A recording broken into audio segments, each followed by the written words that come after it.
Ladies and gentlemen, thank you so very much. Midterms are going to be absolutely fantastic. Be here for the live stream, celebration live stream. Thank God. Um, the House and Senate will go Republican. It will be a red wave midterms. Um, we'll talk about that, and impeachment is around the corner. So you have to understand something. Midterms, midterm victories in the House, well, the House especially, equate directly to impeachment, and we'll talk about that. Paul and Debbie, to my super chat, thank you so much. Eric, hello. Everyone here, hello. Debbie Jonker, Paul Bartlett, thank you so very much for starting off the super chat. I cannot do this without you, ladies and gentlemen. If you enjoy these live streams, your super chat support is greatly, greatly appreciated. And again, I don't have $20 million in venture capital funding like some people, so tell your friends about this channel. I'll be doing more shorts as well. We have one short at like 25,000 views already. And it is James Comey himself speaking and explaining that, Madam Secretary committed crimes, but no reasonable prosecutor would indict. And so the double standard is unbelievable, but that's all about the change. Kristen, everybody here. The cool looking owl, everybody here, thank you so very much. Let's get started. To my super chat again. I cannot do this without you. Debbie and Paul, thank you as always, Debbie and Paul, for being so wonderful and generous in your support on this channel. Republican voters in battleground states prefer Republican House candidates over Democrats by 6%. The generic poll is either 3% or 7%, 3 to 7%. Okay, depending on if it's Real Clear Politics. Even Nate Silver's 538 is slowly kind of realizing what's going on, and they're altering their viewpoint as always. So the closer it gets to November 8th, the more people realize, do we want crime, homelessness, an economic downturn, a recession that we're in directly because of Biden? Not, oh, it's a global problem. No. It's a global problem because you have liberal politicians in Europe also who revere multinational organizations and who pump trillions into an economy that they shut down. So the people who shut down economies gleefully, oh my God, with enthusiasm, and they were so happy and they were so highly educated and moral. These are the same people now who are saying, well, it's inflation's a global issue. Well, you pumped trillions upon trillions of dollars into economies. Kristen, that's right. We're almost at 200,000 subs. We're about 900 viewers away, ladies and gentlemen, from 200,000 subs. We'll have a live stream on this channel. It'll be interesting if I get to the 200,000 mark right after the midterm celebrations. So that'll be interesting. That would be pretty cool if I get to 200,000 subs on the night of November 8th. So, WC, hello. Esmeralda, hello. Quinn, hello. So let's get started. Let's just read this really quickly. Republicans and Democrats are statistically tied nationally when it comes to voter preferences for U.S. House candidates. That is nonsense. But the data reveals concerns for Democrats in several critical states where the party is trying to gain or hold Senate seats. So if you're statistically tied and you're up and Democrats are doing well in blue states, who cares?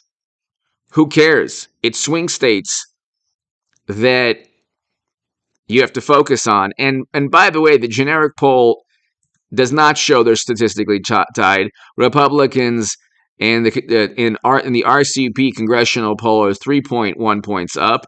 In Rasmussen, they're 7 points, but then the latest Rasmussen, they say 4 points. It goes back and forth. Trafalgar, these polls, you have to take them with a grain of salt, although these polls are better than, I would rather look at Trafalgar or Rasmussen than like a Quinnipiac poll. But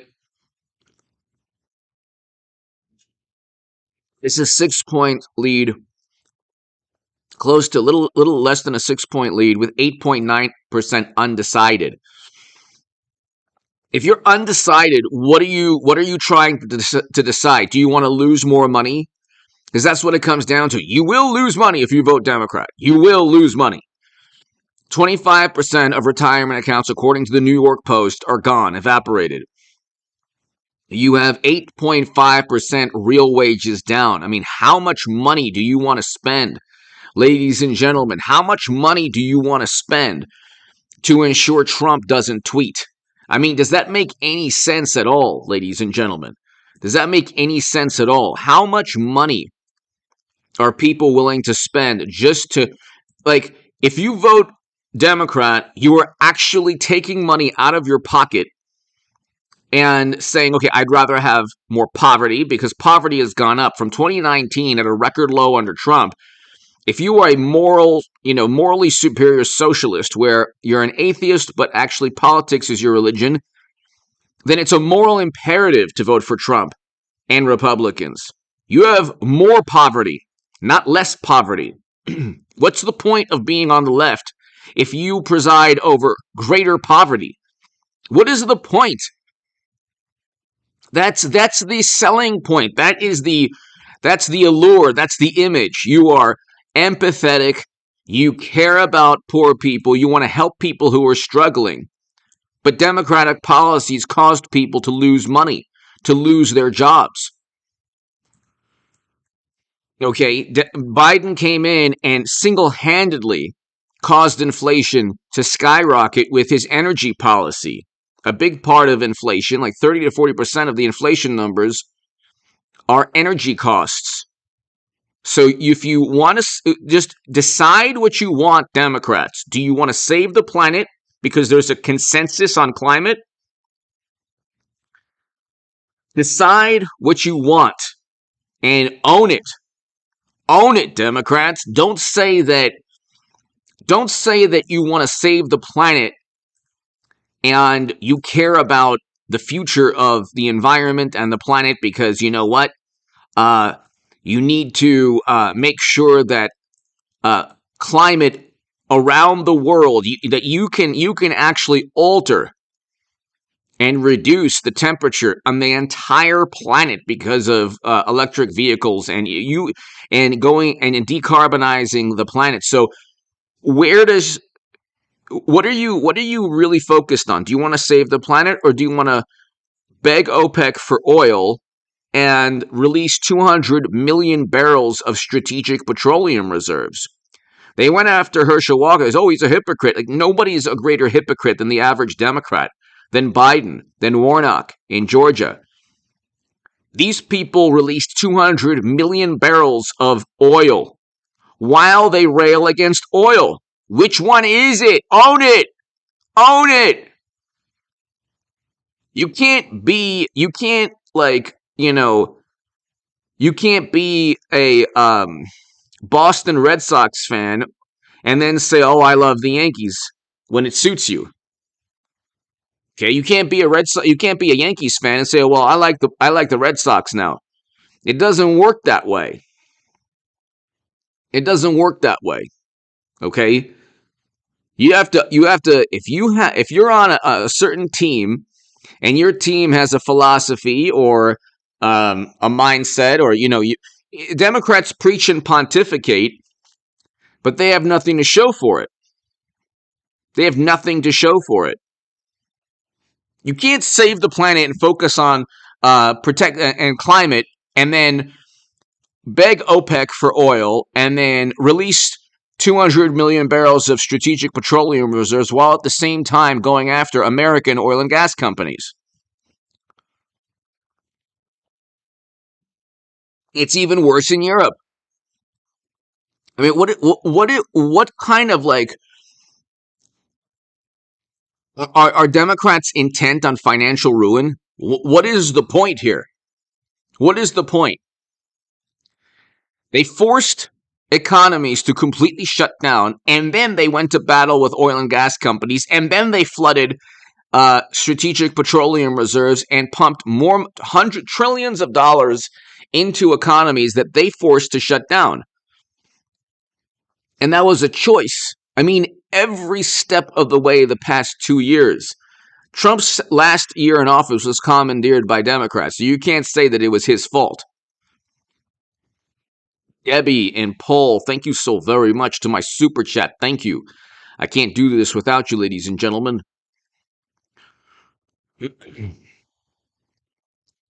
But crime is that's another thing. Crime is like basic logic is not like the strong point of the average Democratic politician. So you have these district attorneys, they don't make any sense.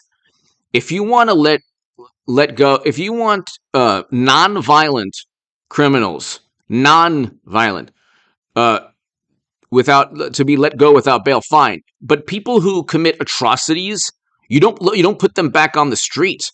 Like, how difficult is it to delineate between a person that steals a TV or is carrying an illegal substance and a person who does the most unspeakable, atrocious crimes that end the lives of other people? How difficult is that to say, oh, that person? No, no, no.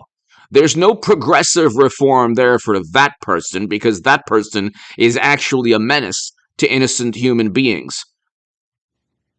But the other person, which is what criminal justice reform is about, which is what Democrats, like the person that Democrats sent to prison for a long time in the 90s, that person didn't hurt anyone in particular physically. So that the criminal justice reform is meant for nonviolent criminals, not violent criminals. But this is like, it's unbelievable, the lack of common sense. Like, the lack of common sense is unbelievable. It really is unbelievable. But that's what's going on here. You have a political party that doesn't have any common sense. That's why they're going to lose miserably. They only have, like, look, they have, I know, thank you. They have every single possible advantage, ladies and gentlemen. Every single possible advantage. Like, what is the New York Times, for example? What is the New York Times doing?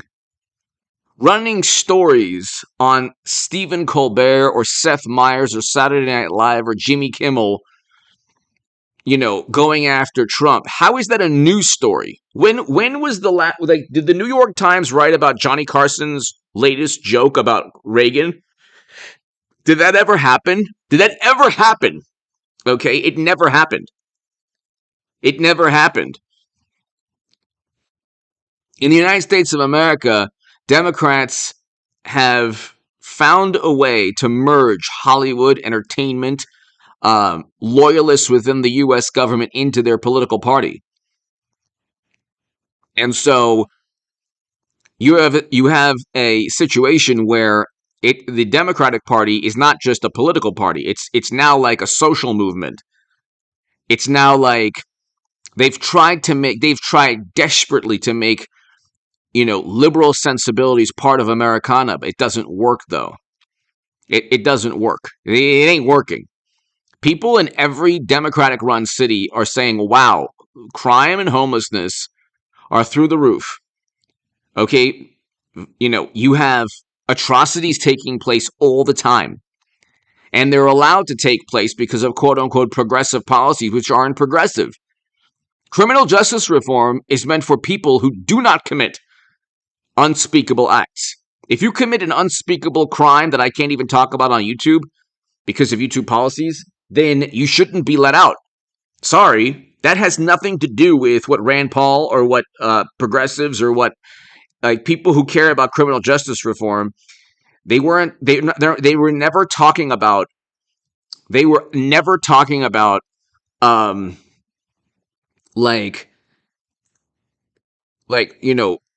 criminals who are like a true menace to society, who commit truly violent acts. That was never what they were talking about.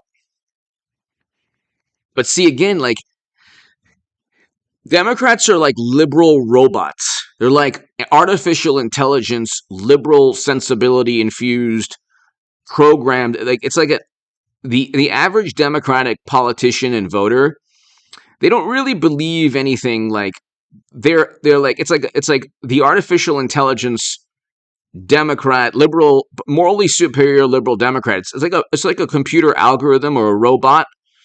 You're programmed to, there's a consensus on the climate, and it's like, oh, uh, oil and gas industry bad, and then what they do is they ban leasing on federal lands, and they make it difficult for oil and gas companies to operate. And so if you make it difficult for an industry to operate, inherent to that policy is an increase in cost.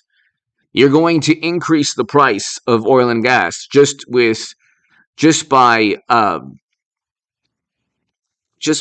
making it difficult for an industry to survive. When you're telling these companies they won't exist in 20, 30 years, when you're telling them that, okay, when you are saying to them, oh, your industry will not exist in 20 years, then they're going to say, okay, well, we need to make sure that we have enough money here to survive any economic downturn. Okay, the next time experts and government officials say shut down the U.S. economy, Democrats will gleefully, oh my God, with enthusiasm, say, yeah, got to do it. And then demand for oil and gas will just come crashing down like it did. So they have to increase cost, or that's just a natural repercussion. But you have Democrats blaming corporations, and it's like you made it difficult for these corporations to operate. You don't see Democrats complaining about the cost of an iPhone, do you?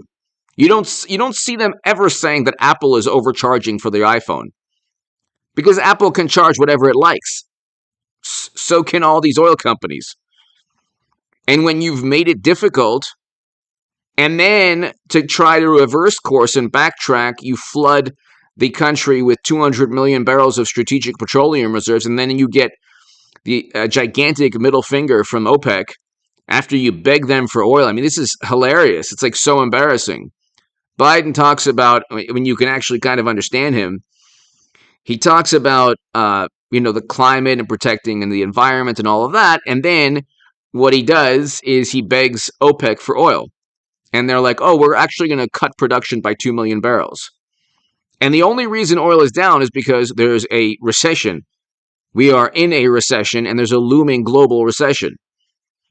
And when they say, oh, well, it's a global issue, yes, every country that reacted in the most apoplectic, hysterical manner to 2 years ago is now experiencing 40-year highs in inflation. So Democrats say, well, everyone is suffering just like us. Yeah, because everyone had the same policies. Or I should say, the people who are in a recession had the same policies that Democrats were advocating. Trump was saying, no, we have to start it up early. We have to restart, open up very quickly. And Democrats, oh no, the experts say Trump is wrong. It's like these hall monitors and these. They would always look at Trump and say, well, the experts disagree with Trump. But these experts were imbeciles. We have the most unintelligent intelligentsia that's ever existed. The American intelligentsia is filled with a bunch of apoplectic, hysterical buffoons who care more about groupthink and acceptance than actual basic reason and logical reasoning and critical thinking skills. They have zero critical thinking skills. Go to any college, any university. Find a professor who's like, nah, I don't agree with you. Robert, hello. Find a professor in any university telling other colleagues, yeah, I'm voting for Trump. What do you think is going to happen to that professor? What do you think is going to happen to that person in Hollywood? And so you have like what's holding together the Democratic Party is not enthusiasm; it's intimidation and coercion. You have to vote a certain way, not because it's good, because it's like if you don't, there are repercussions.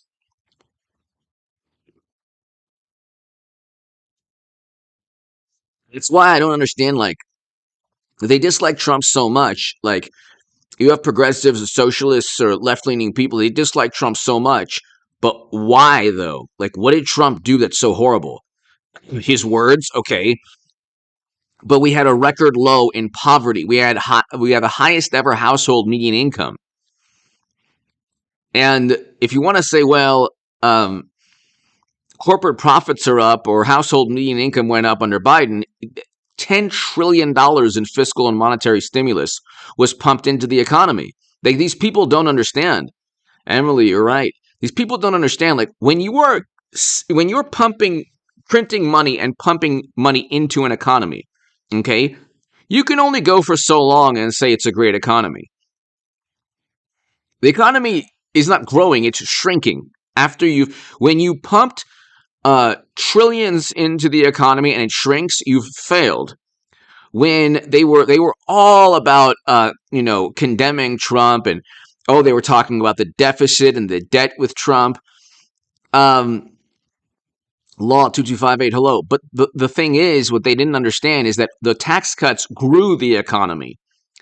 The stimulus eventually shrunk the economy. Shutting down economic activity and then pumping trillions in fiscal and monetary stimulus did nothing but cause, everything from shortages, labor shortages, bottlenecks, supply chain breakdown, all of these problems.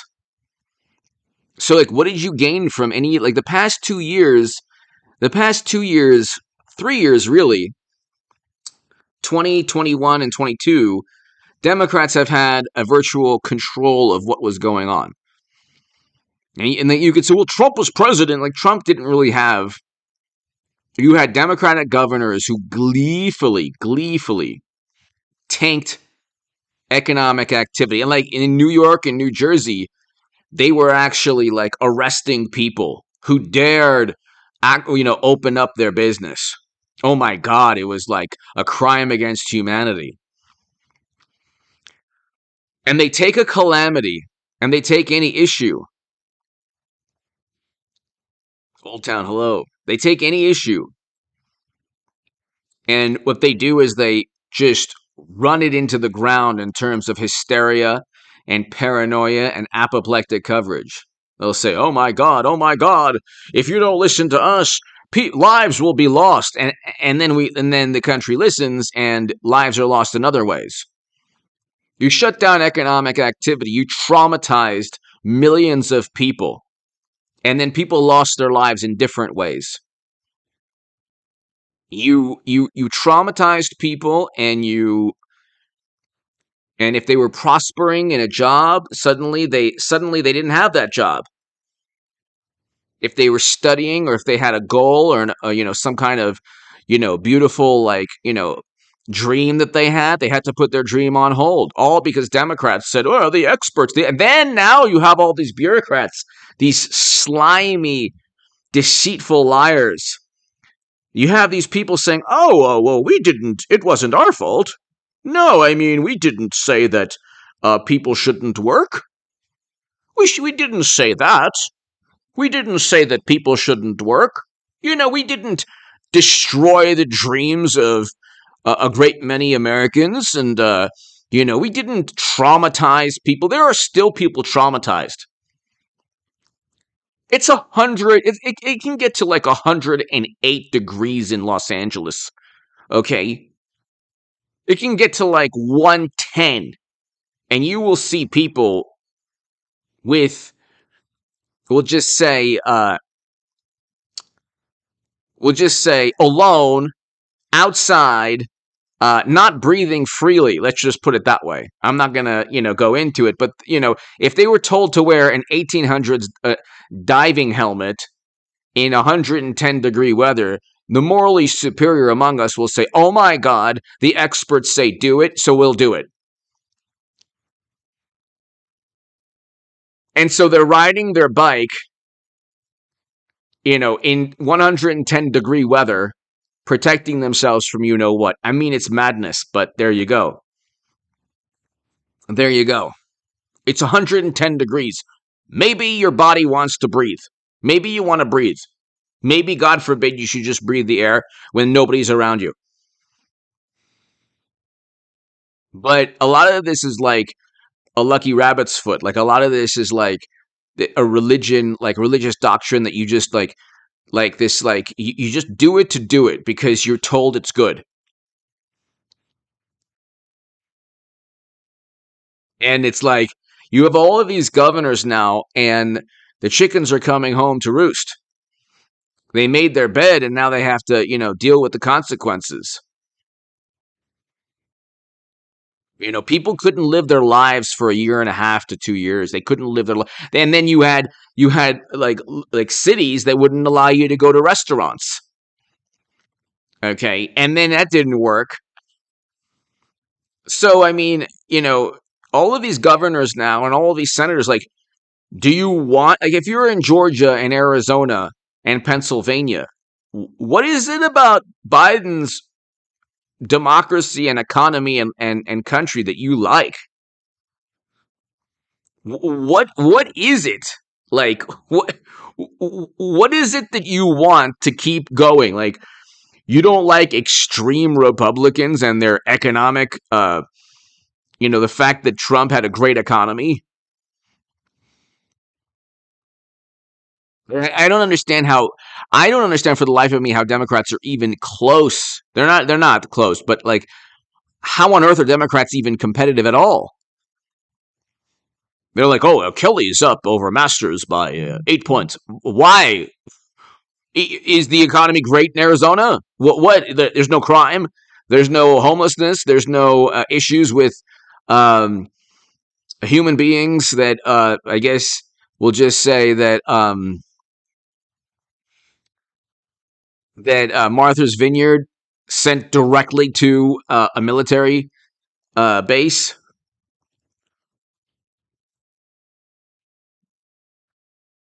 Like, what is it that you love so much? Like, the Democrats are like, oh, this is an authoritarian. Like, Trump is an authoritarian. It's like, well, you're the ones who have intel agencies and the government going after Trump. Trump has to be the weakest authoritarian and tyrant of all time. He has all of media against him. Tyrants and authoritarians usually have a stranglehold on media. He has the entire American government and political system and establishment and the top echelon of society all against him. So he's a really bad tyrant. Like, you couldn't get a more inept tyrant and authoritarian than Trump. I don't get this. These people don't understand. They think like his words. What they've done is they've become the tyrants and authoritarians, and they base their immorality on combating Trump's rhetoric, which their rhetoric is no better. Really, when you look at it, their rhetoric is no better. They just don't care about the insulting things that Joe Biden say. They really don't care about being insulted by Democrats. So, but I mean, people get excited every single day. Get excited. It is October 21st, people. It is October 21st. Okay? It's time to get excited.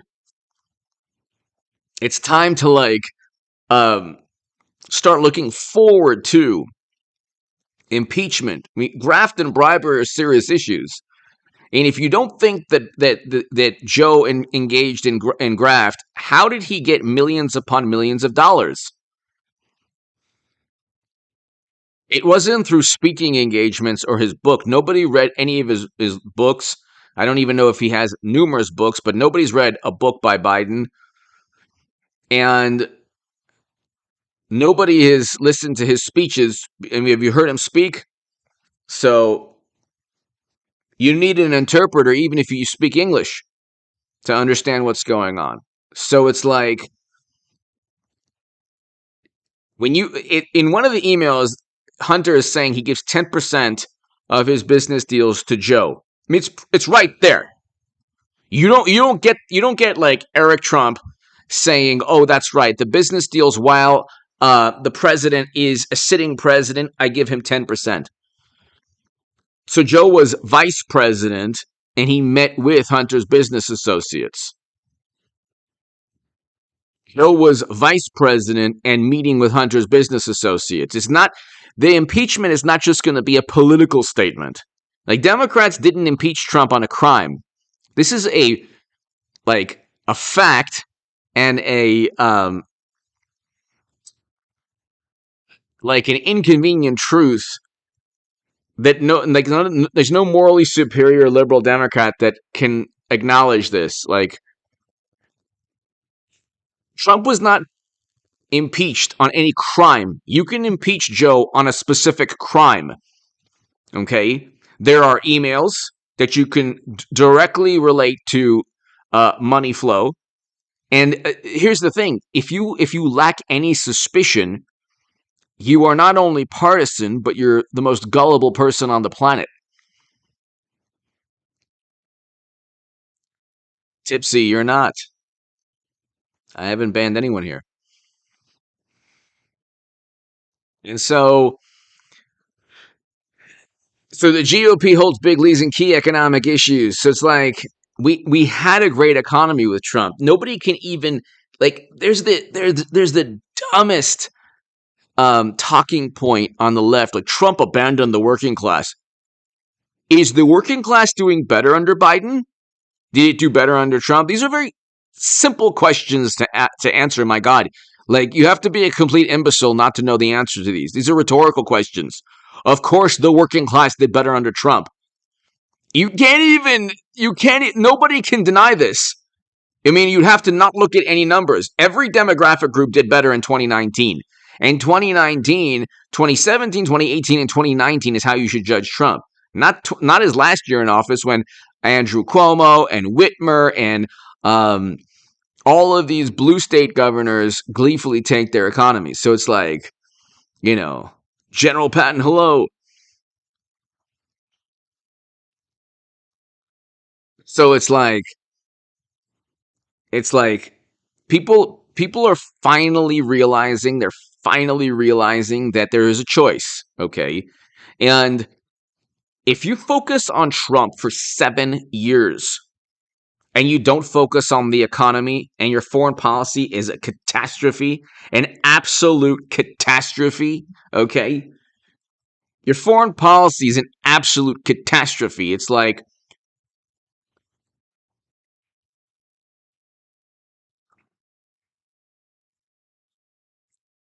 highly educated, morally superior, wonderful liberal Democrats are usually like the true believers. Frank, hello. The people who are the most fervent and ardent supporters, the true believers of like the wonderful liberal Democratic Party ideology are generally wealthy. They're generally wealthy. That's why you have like all of Hollywood saying, "Oh no, it's going to be a catastrophe." Um, when you are wealthy, you have the luxury, or I should say privilege, because they're all into privilege, because they embody the privilege. When you're like a wealthy, highly educated liberal Democrat, you don't care about inflation. You care about Trump. So Trump is an authoritarian because the New York Times says so. How many liberal Democrats didn't care about politics, not even one day in their life, before 2016? A great many. A great many. And they started reading the New York Times, the Washington Post. They're like, oh, wow, these are like, really respected publications. And they're every single day focusing on Trump. Trump must be a really horrible person. And they never hear him speak. And they don't know why anyone would vote Trump, because they've abandoned and, banished anyone they know from outside of their like inner circle. So it's like they've like, they're no longer friends with people who vote for Trump, okay? So they have no clue why anyone would. So their idea of Trump is like, they don't even think that like 70 plus million Americans chose Trump over mashed potato brains. They don't think that. They think like the way they look at the world is that there's like normal people and they're highly educated, and then anyone who votes for Trump or Trump Republican, it's like not normal. They've lost their minds. But see, if you've had enough of inflation and crime and homelessness, and I mean the homelessness issue, it's not like Republicans are going to address that, immediately. But the crime, and mainly the economic issue and the foreign policy too. Like this foreign policy is, Randy, I agree. The foreign policy under Biden is terrible. I mean, absolutely terrible. Um, it's just horrible. I mean, you look and it's like there's no end in sight in Europe. All of these bad things are taking place while Democrats are in office. I don't know how they're even competitive in certain swing states. I don't even see how they're even competitive. But here, Debbie again and Paul, thank you so very much to my super chat. Thank you. I can't do this without you. So, a congressional lead. Also, listen, this is an interesting one. Also, Trump versus mashed potato. This is with the entire American political establishment. Okay, this is the entire American, and he's still up by 0.2%.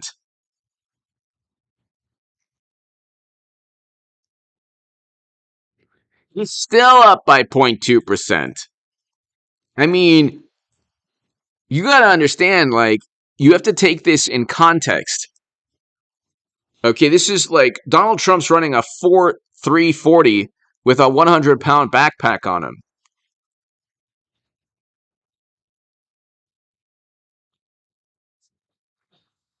I mean, it's pretty unbelievable.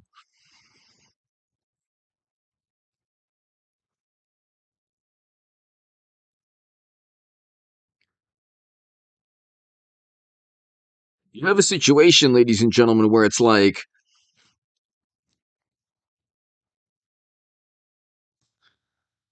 you have a situation where it's like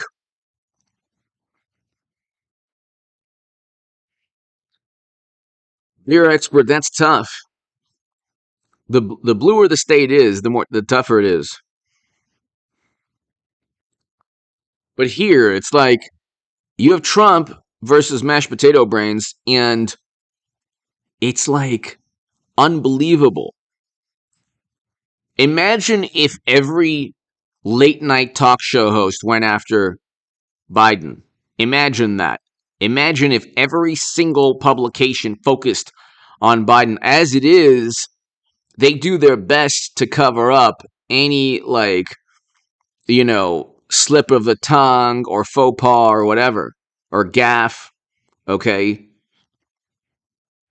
But you have a situation where Trump is still up. And now you're going to have, this is why they almost certainly have to indict Trump. They can't stop him. They can't, the entire American political establishment, Democrats and never Trumpers, cannot stop this man. It's pretty amazing. Like, God bless Donald Trump. It's pretty amazing.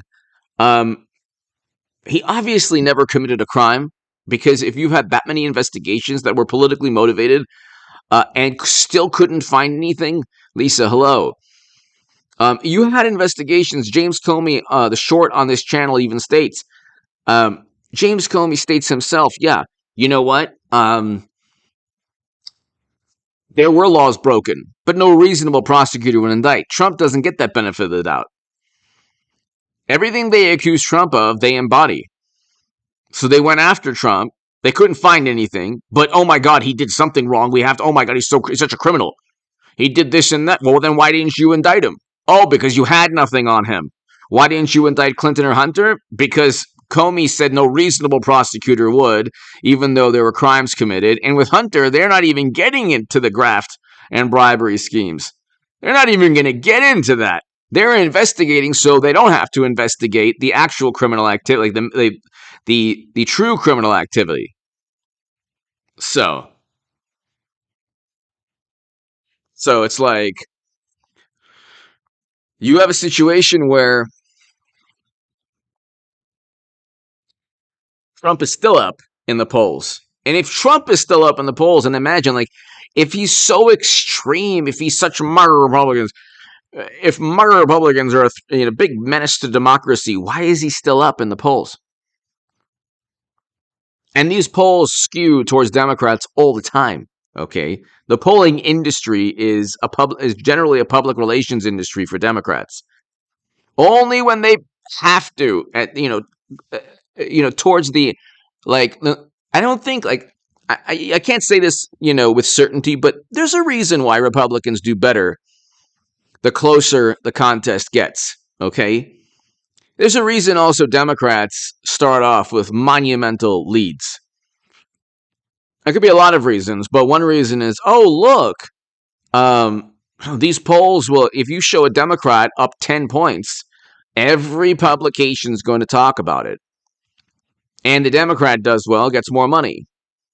And then slowly, when it comes to actually like, oh, wow, like they actually have to like, they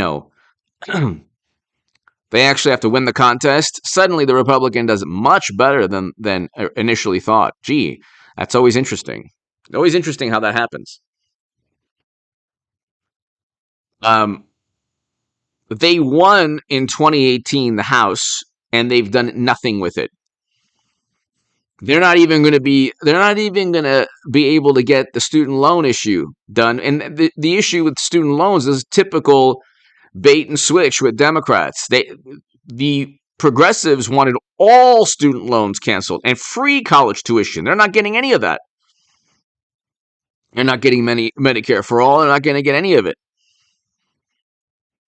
And it's like they have everything backwards. Like, well, okay, you're going to give 10,000 or 20,000, in student loans. That you're not going to pay student loans, but are you okay? You went to school for a reason. Why did you choose that major? Are you working within the are you utilizing what you learned in college to make money? What's the point of going to university? Obviously, it's yeah, you want to learn, but you want to learn so you can go ahead and advance in life economically, financially.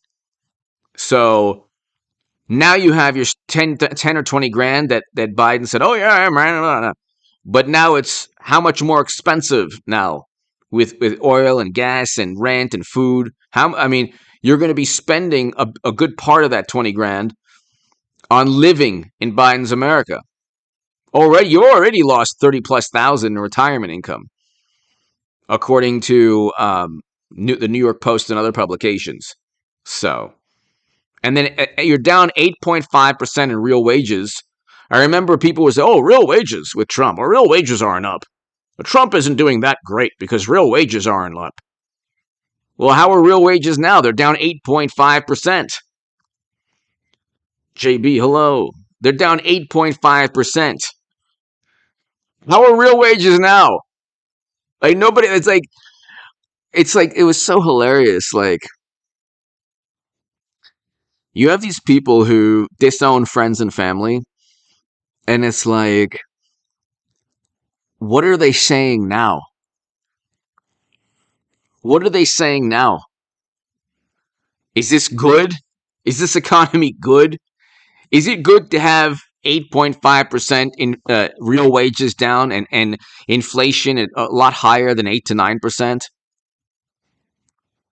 Inflation is a lot higher than 8 to 9% because rent alone is up close to 20%.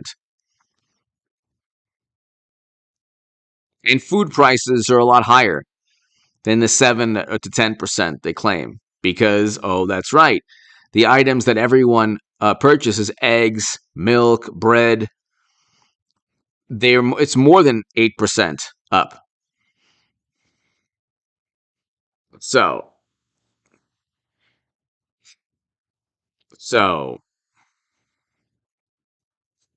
but here, the congressional vote 3 point, it's going to get better for Republicans because the stock market went up. This is how completely counterintuitive all of this is, okay?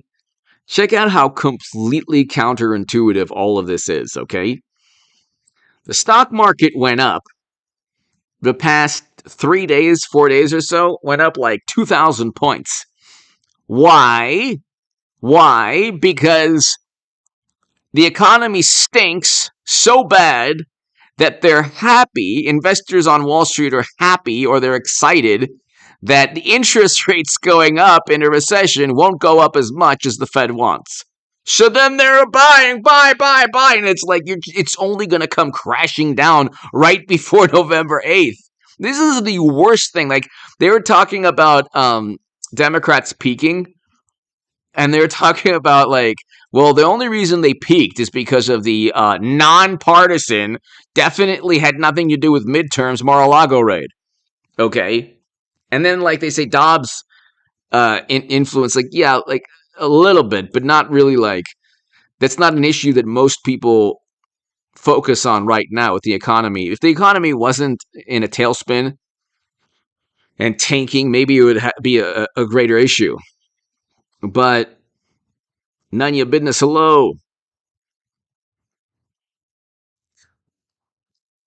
The stock market is going to absolutely crash the next 2 weeks. Okay. The Fed is not going to, very likely not going to put, press the brake pedal on interest rates. It's so bizarre. Jerome Powell must not know much about economics. Kind of like, it's interesting. He spent all of 2021 talking about, inflation, no big deal. And then now he's like, we're gonna battle inflation. It's like, well, you're a millionaire. I guess you don't care. Hold on, Powell interest rates.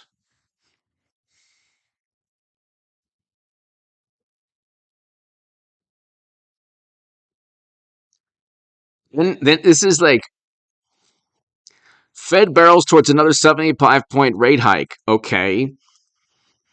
So why is Wall Street when it meets in November? But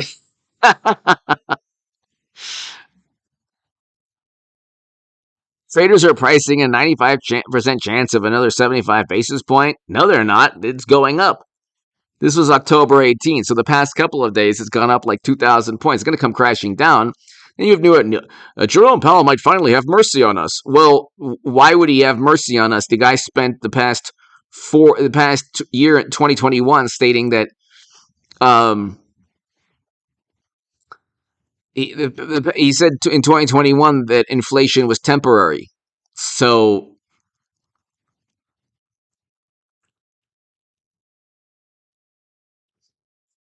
that meeting could serve as a critical staging point, including whether and how to step down to 50 basis points in December.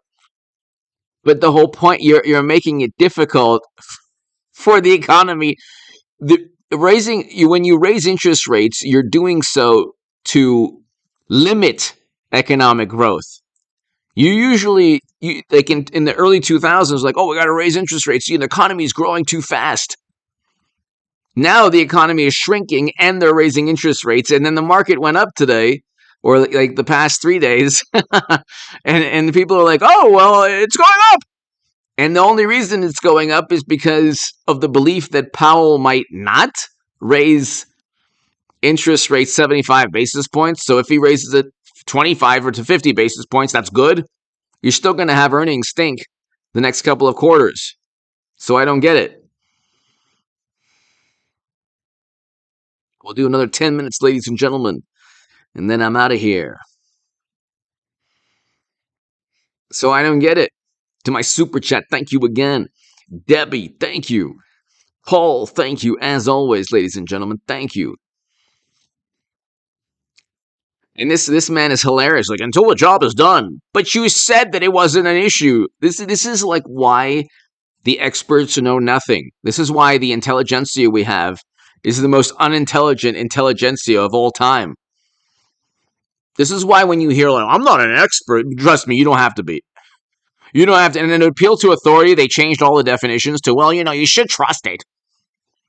They actually changed the definition, or like the meaning of of a logical fallacy, to just appeal to authority. If you appeal to authority and that's the basis of your argument, that's not logical. It's not logical to just say, well, this professor says this, or unless you're talking about perhaps theories. But Fed Chair Powell vows to raise rates, but he was saying, and this is why like a ministry of truth with Democrats would fail miserably. They were saying, they always flip flop. Uranium Rabbit! HA, happy Halloween. Thank you, Uranium Rabbit. Greatly, greatly, greatly appreciated. Happy Halloween. That's a great name, by the way. Uranium Rabbit is an awesome name. Um, Happy Halloween to you. Thank you so very much. Yeah, I love Halloween. It is one of my favorite, if not my favorite holiday, one of my favorite holidays. Love Halloween. Love Halloween. Um,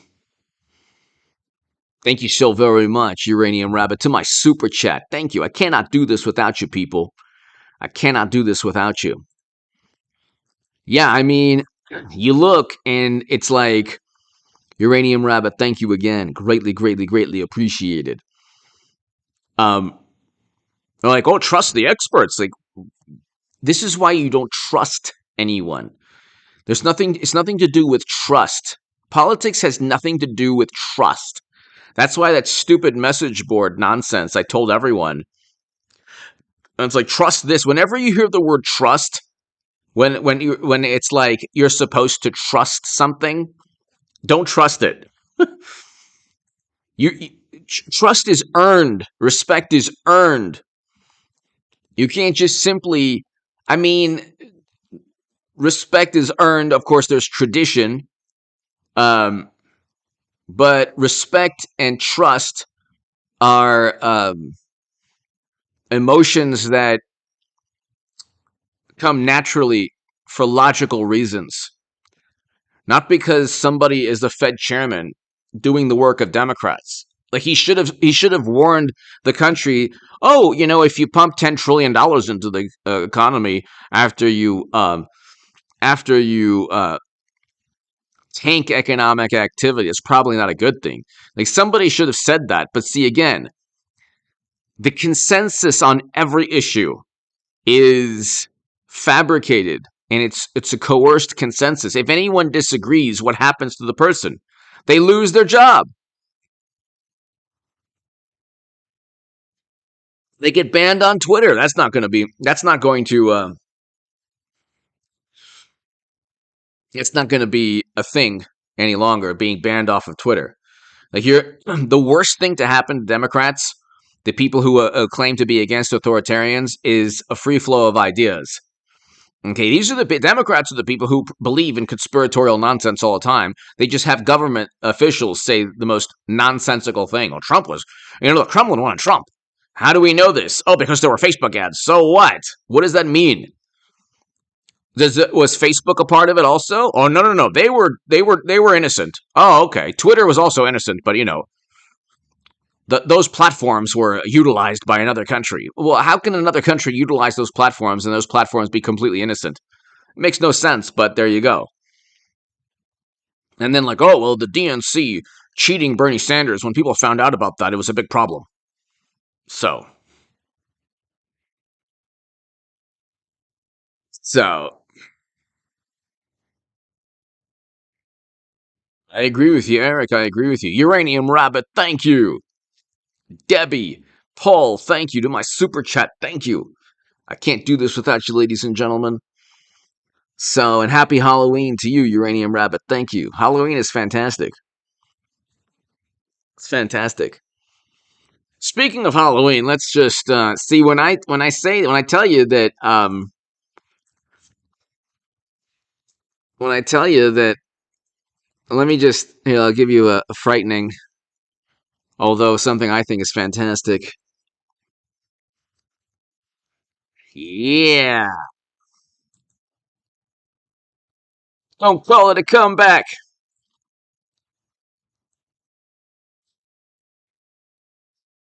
That's right, baby. What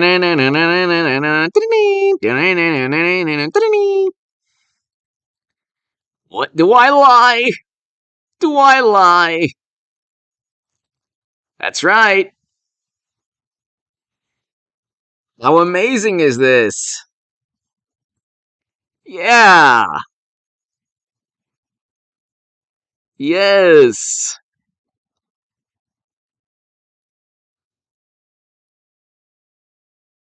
Oh, I didn't realize that it was a vitamin C commercial, but here it is. Yes. Happy Halloween, Uranium Rabbit. Huh? Please, we need Hillary Trump again. It would be the best thing ever. PK, hello. And then you'll have, if you don't vote for Hillary, you're immoral. Uranium Rabbit, thank you. Why do I always have the dating sites come up on this? What's going on? What do I say on here? When I bring up Hillary Clinton, suddenly the dating sites come up? What's going on here? What is going on here? Hillary, run again. My God. She must not be surrounded by smart people. It's pretty, sad. I thought that she was surrounded by only the smartest people, although both of them, two of them turned on her in the court of law in the Sussman trial, but whatever. It's not that difficult. Just go ahead and run. Okay? I mean, it would help my channels. It's like, are you kidding? I just want to see the venture capital, the 4 million sub venture capital people, just hold your nose and vote Hillary. Everyone on the left, even the socialists, would vote for Hillary Clinton. They would do so in a heartbeat. Okay? They're like, oh, not again. Like, no, you love it. Don't pretend not again. And it would be so amazing. Because, with impeachment of Biden, which will be fantastic. Robbie, hello. Cash flow, that's possible. R. Messinger, hello.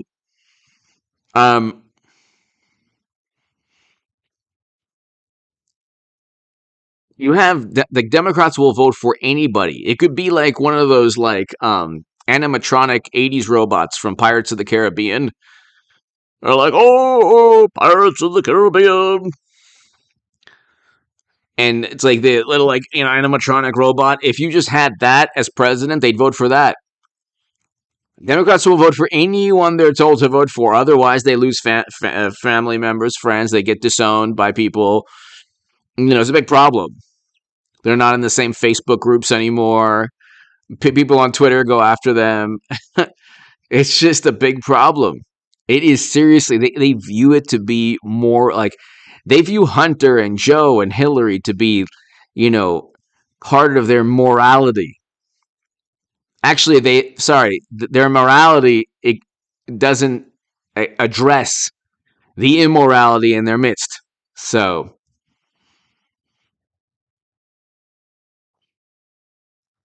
but it's happening, people. It's happening. I'm not making it up. This is a New York Times Church of Infinite Knowledge. Hello. This is the New York Times article. New York Post. Sorry, New York Post. So, New York Post. So, but ladies and gentlemen, it's time to get excited. I know that it's just I can't believe October is slow on it's been a slow month for me, and I don't get it. I don't get it. I think that the Durham trials, everyone's like, nothing's ever going to happen.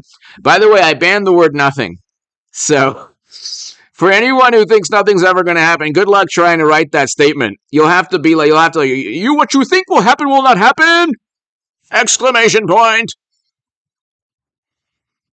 Everything that you expected and dreamed would happen is not going to happen. He won't be able to say nothing's ever going to happen. That's for sure. Because I'm getting the word. Get it? You can't say nothing. So if you just want to write something that actually has nothing to do with that and use the word nothing, it won't show up. Well, so ladies and gentlemen, thanks everybody. I might do a live stream later, probably not. I'll try to do an earlier live stream tomorrow. Thank you! Name calling is weak. Thank you so much! Thanks, AC. Jesus loves you and all your peeps and wants all of them in heaven with him. Thank you for a great show. Thank you! Name calling is weak. Thank you so very much. Greatly, greatly appreciated. Right before the bell. And right before me leaving, I really appreciate that very, very much. Have a wonderful weekend. Happy Halloween. Obviously, it's coming up. And thank you for the message, and thank you for being on the channel. Greatly appreciated. Name calling is weak, and name calling is weak. I agree with you on that. That's why I'm not on Twitter. Twitter is... Twitter is just... Even when Trump gets back on Twitter, I have a segment today on Trump getting back on Twitter. But name calling is weak. Thank you so very, very much. And the name is 100% right. Name calling is definitely, not smart. Thank you, name calling this week. Greatly, greatly, greatly appreciated.